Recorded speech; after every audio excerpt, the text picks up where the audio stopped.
os céus e a terra entesourados por fogo, os elementos abrasados se derretendo. Você já imaginou isso? Você já imaginou essa cena que está escrito aí, por favor, perceba no versículo 10, também a terra e as obras que nela existem, prédios, monumentos, edifícios, palácios, casas, apartamentos. Vocês estão dizendo que a palavra de Deus não merece confiança? Pois entenda uma coisa, o mundo foi criado pela palavra de Deus, o mundo foi julgado no dilúvio pela palavra de Deus, e o mundo será julgado no juízo final pela palavra de Deus. Oh, irmãos, a palavra de Deus é viva, ela é eterna, ela é poderosa.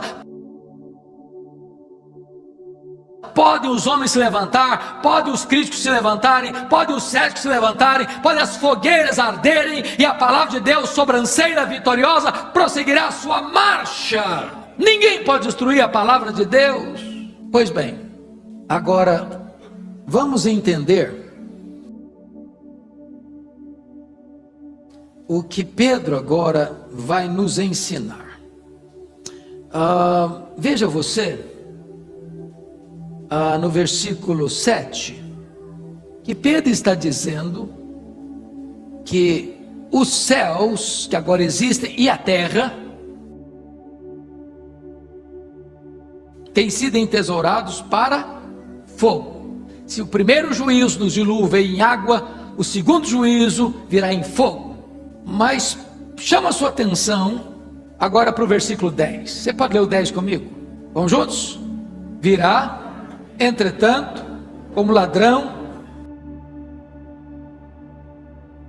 o dia do Senhor, no qual os céus passarão com estrepitoso estrondo, e os elementos se desfarão abrasados. Também a terra e as obras que nela existem serão atingidas. Agora o 12, vamos juntos. Esperando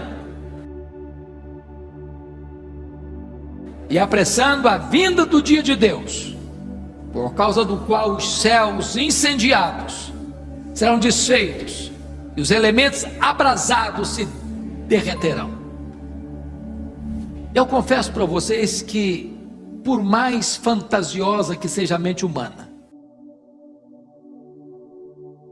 eu não vi ainda, e acho que não vou ver, um filme de ficção que possa representar essa cena que Pedro está descrevendo aqui. Este ano no ano passado, final do ano passado, nós ficamos assim, perplexos, esse ano também, começo do ano, com o terrível incêndio que atingiu a Austrália. Também alguns incêndios na mata úmida da Amazônia, região amazônica. Há pouco tempo o mundo ficou perplexo diante da Catedral de Notre Dame em Paris, que arde em chamas. Agora, você já imaginou um incêndio global? Você já imaginou um incêndio que vem de cima e que sobe de baixo? Você já imaginou um incêndio onde os céus começam a derreter? Onde as colunas do universo começam a se abalar? O teto começa a cair? E embaixo tudo está pegando fogo? Os céus e a terra entesourados por fogo, os elementos abrasados se derretendo. Você já imaginou isso? Você já imaginou essa cena que está escrito aí, por favor, perceba no versículo 10, também a terra e as obras que nela existem, prédios, monumentos, edifícios, palácios, casas, apartamentos, tudo aquilo que o homem fez, que a arquitetura montou, que a engenharia inventou, tudo aquilo que é sólido, que é bonito, que encanta os olhos, que custa muito dinheiro, tudo isso vai derreter.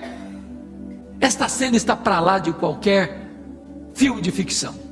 Talvez não, com segurança, ninguém na Bíblia descreveu esse dia de uma maneira tão dramática como Pedro está descrevendo.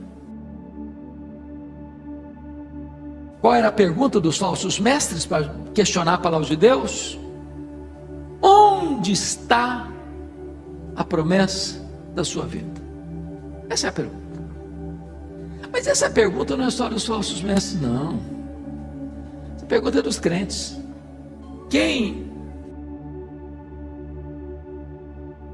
Vou fazer uma perguntinha, por favor, responda para mim levantando uma das mãos.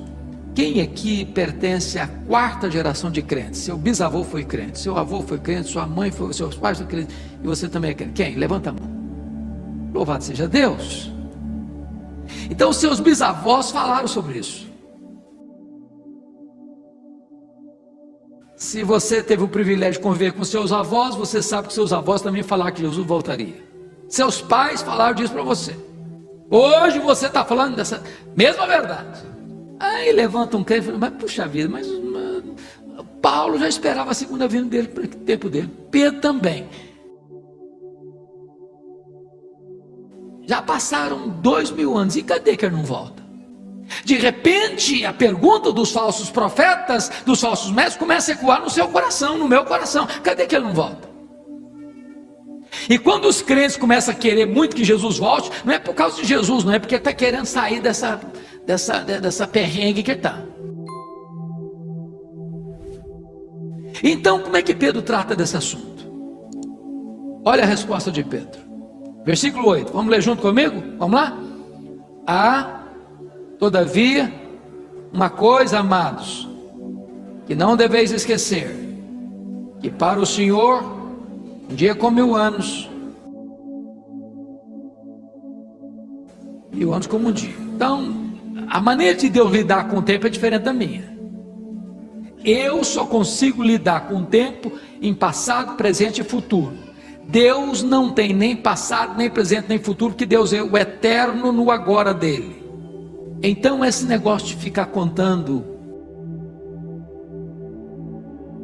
segundos, minutos, horas, dias, semanas, meses, anos, décadas, séculos, milênios, é nosso. Deus é tudo no seu eterno agora. Mas permanece a pergunta dos falsos mestres ecoando às vezes no nosso coração: onde está a promessa da sua vida? Por que ele não veio ainda? Pedro responde essa pergunta. Olha o versículo 9 comigo. Vamos ler juntos com voz bem clara, bem alta, vamos lá? Não retarda o Senhor a sua promessa, como alguns a julgam demorada. Pelo contrário, ele é longânimo para convosco, não querendo que nenhum pereça, senão que todos cheguem ao arrependimento. O que Pedro está dizendo é que se ao nosso modo de ver ele está demorando, é porque Deus é tão longânimo que não quer que você pereça, mas seja salvo. Agora preste atenção que Pedro não está ensinando universalismo também.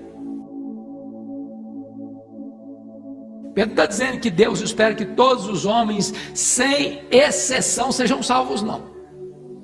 Ele está falando aí do seu povo. Não retarda o Senhor a sua promessa, como alguns a julgam demorada, pelo contrário, ele é longânimo para quem? Para convosco. O que significa isso?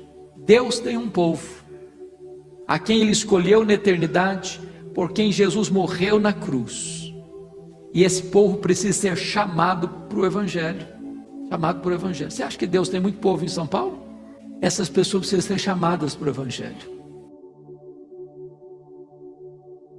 E Deus é tão longânimo que Ele está dando uma oportunidade para que essas pessoas escutem o Evangelho, sejam salvas. Deus não tem prazer na morte do ímpio, mas em quem se arrependa e viva. Bom, mas então alguém pode fazer a seguinte colocação: bom, então quer dizer que se